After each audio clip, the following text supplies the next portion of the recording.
I've got two tickets to Iron Maiden, baby. Weet jy waarvan ons praat? Hallo en baie welkom by nog 'n episode van Bitter Lekker Smaak, my se podcast. Vandag doen ons dit 'n bietjie anderste. Gewoonlik sit ek hier en ek is die een wat die vrae vra. Maar vandag het ek iemand genooi wat waarskynlik baie vinnig gaan agterkom of ek dit reg doen. Daniella van Heerden is 'n bekroonde joernalis, voormalige nuusanker, onderhoudvoerder, skrywer en natuurlik die vrou agter 'n ma en 'n mikrofoon. Daniella, welkom by Bitter Lekker. Dankie Jessica, is lekker om hier te kuier. Ek is baie bly.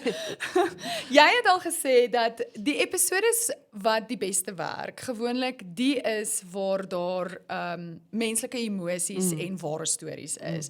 So hoe weet jy voor 'n onderhoud of jy 'n goeie storie beet het en hoe kry jy daardie storie uit iemand uit sonder om dit te forceer?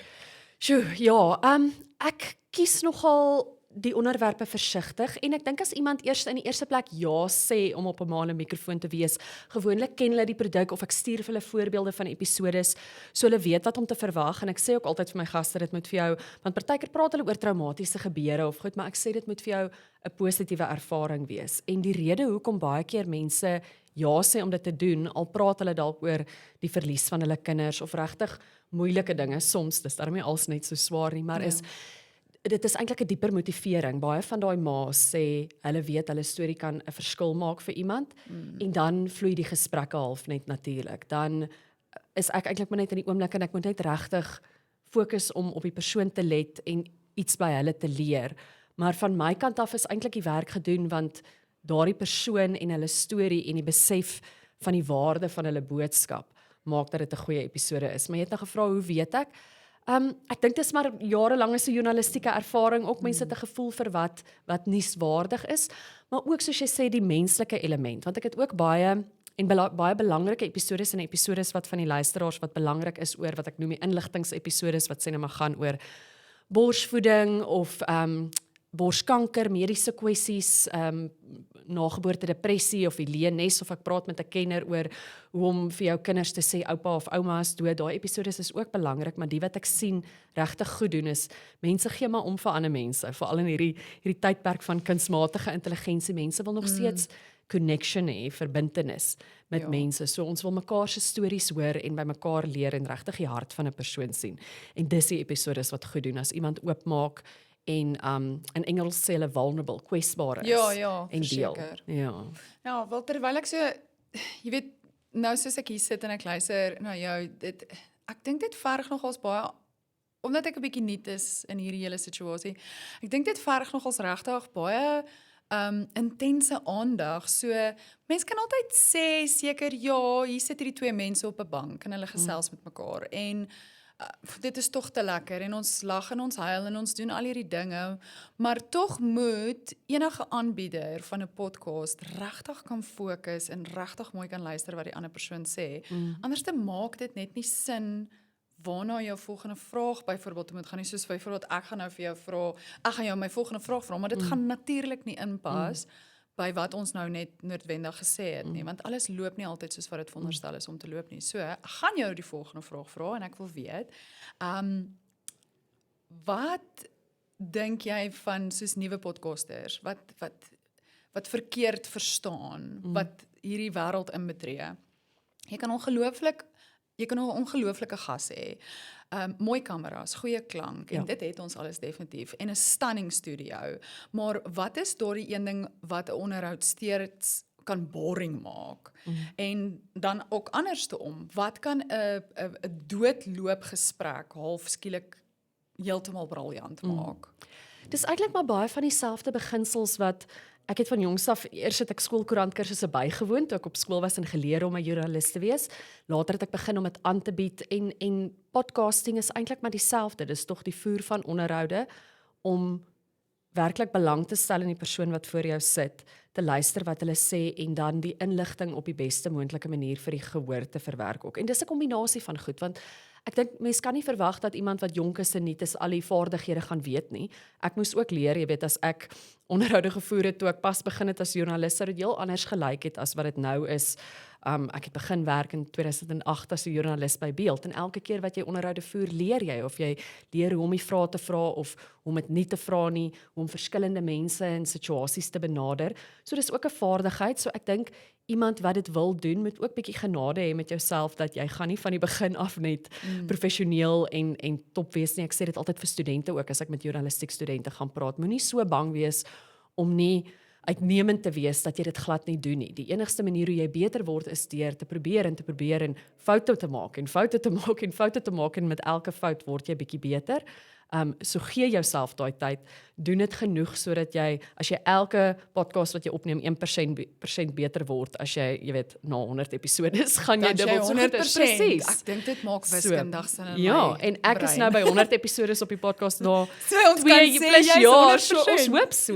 Maar so dis die een ding ook, maar natuurlik ook, en ek praat baie keer met mense in die bedryf is dan ook, neem dit tog ook ernstig op. Daar's baie mense wat dalk oor die verkeerde rede staan is. So eerstens, as jy in stuur is van die podcast en is jou produk, doen iets waaroor jy passievol voel, waaroor jy regtig omgee. Soos hierdie kwessie of my ma in die mikrofoon gaan, ek sê dis 'n podcast vir en oor Afrikaanse ouers.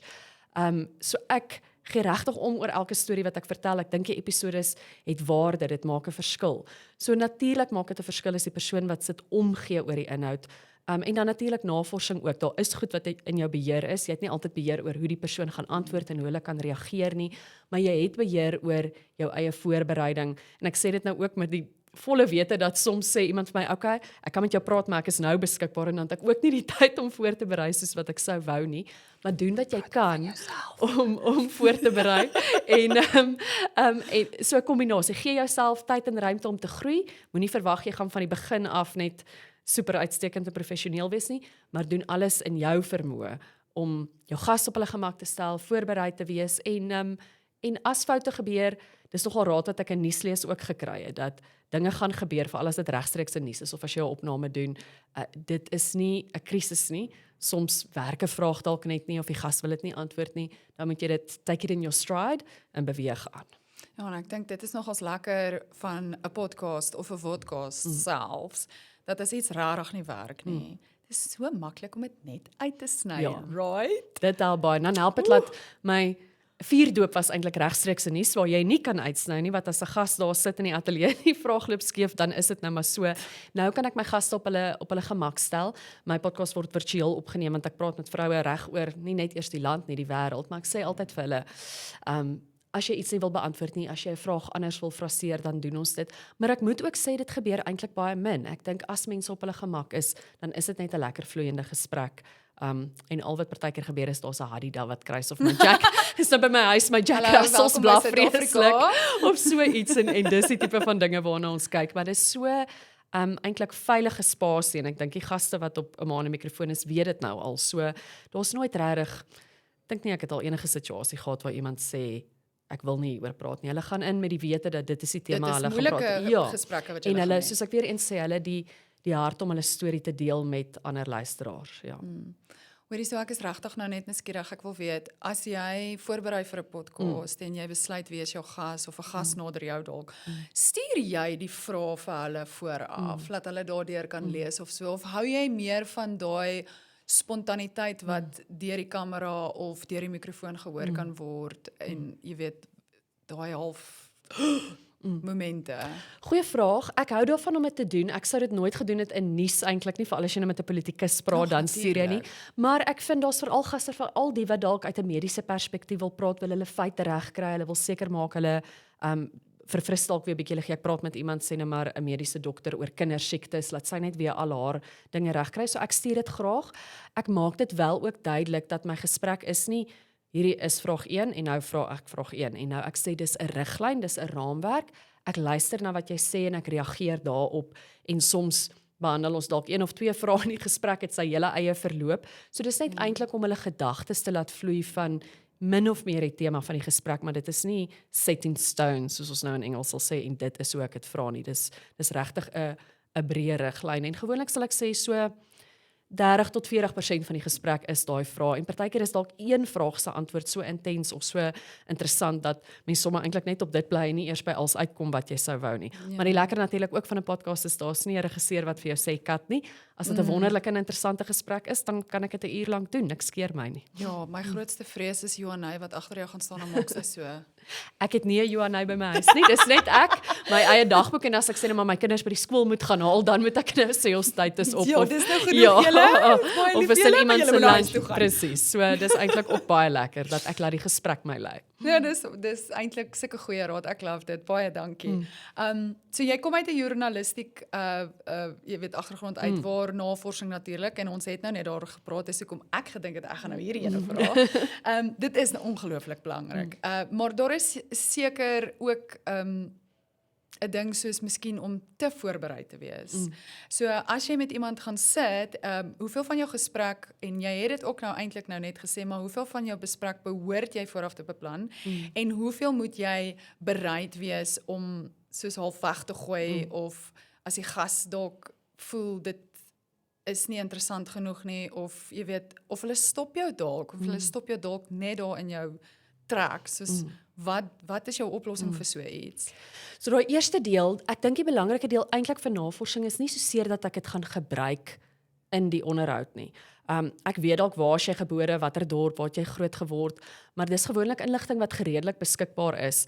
En ek het nogal ook geleer as ek onderhoude met bekendes gevoer het destyds so tydskrifte, as die eerste Google search wat jy doen sê Frikkie is gebore in die 80s en Bethal, dan rol hy sy oë as jy daar gaan sit en jy sê, waar en wanneer is jy gebore? Jy moet dit gebruik as die basis om 'n opvolgvraag te sê, jy's in die 80s in Bethal gebore. Ja. Hoe het daardie omgewing om op 'n plattelandse dorpie groot te word? Dan vra jy 'n vraag wat voortspruit uit die inligting. So dis eintlik vir my om in my agterkop te hê dat wanneer hulle praat van goed, ek volle konteks het van die persoon met wie ek praat. Die idee is tog eintlik dat ek nuwe inligting wil kry, die storie op 'n nuwe manier vertel as dit wat reeds daar buite is. Dis natuurlik die eerste prys. Maar dis ook lekker van 'n podcast is 'n ander medium. So baie keer het iemand dalk al met 'n tydskrif gepraat oor iets, maar nou kan jy dit in hulle eie woorde hoor as hulle praat. Ja. So dit is my navorsing is eintlik vir my om daai prentjie te vorm van die persoon met wie ek gesels. En was jou tweede deel ouer as 'n onderhoud nou ontspoor. Het jy gesê, nê? As dinge nie heeltemal soos beplan loop nie. Ja, as dit regtig as jou gas amper half en jy het nou wel gesê dit het nog nooit gebeur nie, maar as jou gas regtig ongemaklik is en jy sien hierdie gaan nie lekker uitwerk nie, wat doen jy dan? Dit hang af van die situasie. Op die podcast is dit regtig maklik want soos ek sê, dis nie 'n regstreekse opname nie Maar en ek as kan so iets sê moet gebeur, as ek jy sal jouself kan verbeel, Ja. so iets moet gebeur. Ek sal beslis dit hang ook af as ek kan sien ek wil altyd hê dit moet 'n veilige spasie vir mense wees en hulle moet gemaklik voel. So as ek kan sien dat hulle dalk baie keer sê mense ja vir iets maar in die oomblik as hulle dalk daaroor praat en ek praat nou oor uit my ervaring ook as sê net maar ek sit in die hof en ek praat met 'n verkrachtingsslagoffer of so iemand is bereid maar in die oomblik as hulle daaroor moet praat dan wil ek altyd die persoon eers te beskerm. So ek sal altyd sê ons kan stop, ons hoef dit glad nie te doen nie, ons kan dit in 'n later stadium doen. So die persoon is my altyd belangriker as die onderhoud of wat ook al self. Of om eintlik met hulle te kommunikeer, die gesprek dalk te herlei of te sê wil jy later hieroor praat. Maar ek het ook al gevind ek probeer om as daar swaar onderwerpe is om dit bietjie later ook te bespreek. Jy wil nie inspring aan die begin van 'n onderhoud en die mees moeilike ding. So jy het jou kind verloor, vertel my van dit nie. Ons begin gewoonlik met 'n bekendstelling. Dit is so mense lees dat jy weet moeilike goed sit ek laaste in die onderhoud sodat iemand alreeds jou ken, gemaklik is in die onderhoud en dan aan die einde is hulle ook baie meer geneig of gemaklik om oop te maak. Ja. Ja, wel ek kan nie besluit of dit jy is of dit nou net is omdat dit nou my tweede onderhoud vir die dag is nie, maar jy laat my baie gemaklik voel. Baie dankie. Dis die grootste kompliment, So, dankie. maar hier is iets waarmee ek sukkel en jy het jou lys vrae voor jou. So maar die persoon sê skielik iets wat soos glad nie deel is van wat jy nou beplan het nie. So hoe leer 'n goeie interviewer om werklik te luister in plaas daarvan om net te wag vir 'n kans om die volgende vraag te vra?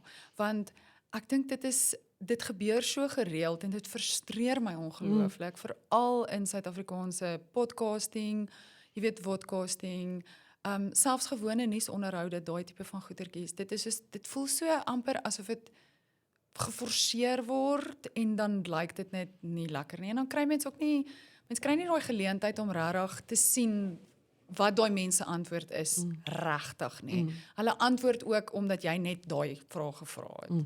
Absoluut. Ek sê graag dis my pet peeve in onderhoude as die persoon gee die lekkerste aanhaling met ons noem dit soos 'n golden nugget, iets wat jy nou gaan hierdie moet nou op en die persoon het nie geluister nie en hulle kyk net en hulle sê so waar het jy toe studeer maar hulle het nou pas vir jou vertel dat hulle op hoërskool geskort is en jy reageer nie op dit nie. Ja. So dit is regtig en weer eens wat is 'n klas gee vir journalistiek studente wat ek vind om dit te vermy is, ek stuur byvoorbeeld vir die persoon die vraag, maar ek het nie voor my vraag uitgeskryf nie. Ek sal gesprekspunte hê, woorde, temas, dat ek nie gaan en kyk na hierdie hele sinnetjie wat nou vir hulle vra oor dit en dit en dit nie. So dan kan jy loer na jou temas, maar jy's nie so vas in hierdie volgende sin wat jy nou moet vra nie. En om dan te probeer om ook nie te veel na jou temas te loer nie, maar dis ook lekker natuurlik van 'n podcast. As iemand antwoord en jy's regtig invested in hierdie antwoord, dan kyk jy nie na jou notas nie en as jy na die tyd baie keer gebeur het die persoon geantwoord en ek is soos sjoe en dan skus ek kan nie eers onthou wat ek volgende wou vra nie maar dan kan ek gou weer na my notas kyk eerder as wat ek terwyl jy besig is om te praat probeer gou kyk wat wil ek volgende vra gee eerder ten volle aandag wat die persoon vir my nou sê en neem eerder 'n oomblik om weer my gedagtes bymekaar te kry en gaan aan dit is beter as om daardie wonderlike aanhaling of die opvolgvraag te mis. Maar dis weer eens vaardighede wat 'n mens maar leer. Jy dit is soos bewustheid of om aandag te gee in 'n wiskundeklas wat ek nooit in baie goed was nie. Maar dit is goed dat as jy dit oefen of kom ons sê op 'n treadmill by die gym. Jy kan hoe langer jy dit doen, hoe langer kan jy op die treadmill bly. So onderhoude en aandag gee en fokus en is ook is soos 'n spier wat jy moet oefen. So weer eens moenie verwag jy gaan dit aan die begin 100% reg kry. En dis lekker want jy kom agter jy raak beter met onderhoude, jy raak gemakliker. Jy kry lekkerder. Ek gebruik nou baie Engelse woorde maar soos 'n segue dat jy kan skakel van een vraag na 'n ander vraag. Gepraat van dit. Ek hou nogal daarvan om dit te doen. Jy het nou gepraat van jou ma in daai antwoord wat het sy in jou lewe beteken om so half te skakel tussen goed en dan maak dit 'n baie en dis die lekkerste gevoel. 'n Onderhoud wat lekker vloei en wat die een ding van die ander en jy gaan van lag na huil en dit eindig net so mooi en dit is soos om seker hoe mense voel as hulle 'n mooi liedjie geskryf het of jy weet jy skep regtig 'n volledige produk dan 'n mooi onderhoud wat lekker verloop wat net reg is wat 'n goeie wisselwerking het tussen verskillende emosies wat nie net swaar is nie. Dis 'n heerlike gevoel om so onderhoud te kan voer. Ja nee, definitief. Jy laat my nogals regtig ek kan verstaan hoekom jy so goed is in dit wat jy doen en hoekom jy obviously nou al toekennings, jy weet, ontvang het vir jou podcast. Want jy weet regtig wat jy mee besig is. Dit is baie awesome. Dankie. So gepraat van dit. sien wat jy daar gedoen het. Ek wil 'n oomblik praat oor wat na die interview gebeur. So want dis eintlik waar die volgende geveg begin, as ek dit nou so kan stel. Jy kan 'n fantastiese uurlange gesprek hê, maar op sosiale media het jy dalk miskien wat 30 minute of jy weet of sorry, ek wil net hierdie ene opslaan. Okay. Jy kan 'n fantastiese uurlange gesprek met iemand hê, maar op sosiale media het jy net 30 sekondes om iemand se aandag te kry en hulle te oortuig om nou spesifiek na jou goed of te luister of na hulle te kyk. So wanneer jy 'n episode klaar opgeneem het, waarna soek jy en wat laat jou besluit, okay, hierdie is die klip wat hy gaan my open and line wees, my jy weet cliffhanger vir bemarking. Wat laat jou dit besluit? Hoe kom jy daarby uit? Dis so lekker as 'n mens dit kry, maar dit help weer eens dat jy het nou genoem dat ek het nie 'n hele span nie, ek is die aanbieder, vervaardiger, redigeerder, sosiale media bemarker, alles. Maar die voordeel van dit is na die onderhoud gaan sit ek en ek luister deur dit en ek redigeer en ek sny en ek edit en terwyl ek dit doen, luister ek amper 'n tweede keer as 'n luisteraar. So dan maak ek notas met die time codes en ek sê hier praat die persoon en dan weet jy so, ek het altyd so 3, maar daar's partykeer dan spring dit net uit en dit hang natuurlik ook af van die gehoor, wat jy weet vir 'n fintech podcast die klip gaan anders wees vir 'n ouerskap podcast soos by my. So ek dink dit help baie dat ek my gehoor ken, dat ek self deel van die gehoor is. Ek is 'n ma met kinders, so ek weet wat gaan vir hulle belangrik wees in die episode. En weer eens maar dit dit help regtig 'n journalistieke opleiding, want ons moes altyd, toe ek 'n veldverslaggewer was, gaan jy uit en jy voer onderhoude met kenners. Ek sit met 'n baie geleerde professor wat vir my verduidelik van die begrotingsrede wat die minister van Finansies in 20 minute het hy nou gepraat, maar ek het vanaand 90 sekondes om my insetsel op die nuus te sit en ek moet die belangrikste inligting uitkies en verpak. So dan moet ek gaan luister na professor se 20 minute onderhoud en ek moet 'n 40 sekonde soundbite gaan kies. So weer eens vaardighede wat mens geleer het. So dit wat opsom waaroor die episode is, of dikwels wil jy eintlik hê dit moet so 'n bietjie van 'n lokprent wees. So jy wil amper so 'n bietjie weggee, maar nie alles nie. Baie van die beste podcasters doen dit ook so aan die begin van hulle episode, sal jy sien, dan sal hulle sê, and you won't believe what the biggest threat to human existence is. Maar hulle sê nie wat dit is nie, maar nou wil jy mos nou weet. So, dis nou nie heeltemal my genre van podcast nie, maar daai tipe van, net om iemand te hoek en te gaan, nee, maar ek moet nou weet. En dis lekker as jy met jou eie inhoud werk, om nie net die episode te los jy dit en jy gaan nie, jy luister weer, jy werk daarmee. Dis weer eens amper soos 'n kunsvorm, 'n musiekstuk wat jy terugluister en aan werk en verwerk en so. So ek is glad nie kreatief in die sin dat ek kan nie mooi teken nie, ek kan nie sing nie. Ek het nie sulke talente nie, maar hierdie is my nogal 'n kreatiewe uitlaatklep en dit voel vir my soos om iets te skep, om 'n nuusinsetsel saam te sit, om 'n podcast episode te maak, om 'n lekker onderhoud te voer en dit te verwerk en dit neer te skryf. En soos met enige van daai kunsvorme, verg dit werk en oefening en om voortdurend te leer, en dis 'n belangrike een wat ek eintlik vir hom moes gesê het, om ook te kyk hoe doen ander goeie onderhoudvoerders dit. Jy gaan nie iemand anders se styl probeer namaak nie, maar ek het nou onlangs laat aand met Rian die hele program gesit en kyk, want ek het baie geniet hoe hy met verskillende mense, met Ruda Landman, met Christina Storm, met almal gepraat het. Ek dink hy's 'n baie goeie onderhoudvoerder. Rian Kruiwagen was natuurlik uitstekend, my voormalige kollega Freek Robinson, baie meer nuusgedrewe, maar om te sien wat iemand doen en te dink, "Sjoe, dis 'n goeie vaardigheid. Ek gaan daarbey probeer leer." So nooit dink jy dit nou onder die knie nie. Nee, definitief nie. Ek dink dit vat, soos jy sê, 100 episodes, 100%. So Daniela, ek wil net vir jou sê baie dankie. Dis nie my skuld dat ons tyd verby is nie, dis jou skuld. Want ek kan regtig nog vir 'n halfuur met jou praat, verseker. Ek dink wat ek vandag hieruit gevat het, is dat 'n suksesvolle podcast waarskynlik baie minder gaan oor die mikrofoon en meer gaan oor die mens wat voor jou is. So, ek wil vir jou sê baie dankie dat jy tyd saam met ons spandeer het vandag. Ek wil eintlik vir jou nog vra, dis vir my regtig baie erg dat ek dit vir jou moet baie sê. Maar ja, baie dankie dat jy vandag 'n bietjie by ons kom kuier het. Ek waardeer dit baie, en vir almal wat gekyk het en geluister het, gaan subscribe. En moenie vergeet om die video te Johanna kyk my weer snaaks, want sy maak alweer so.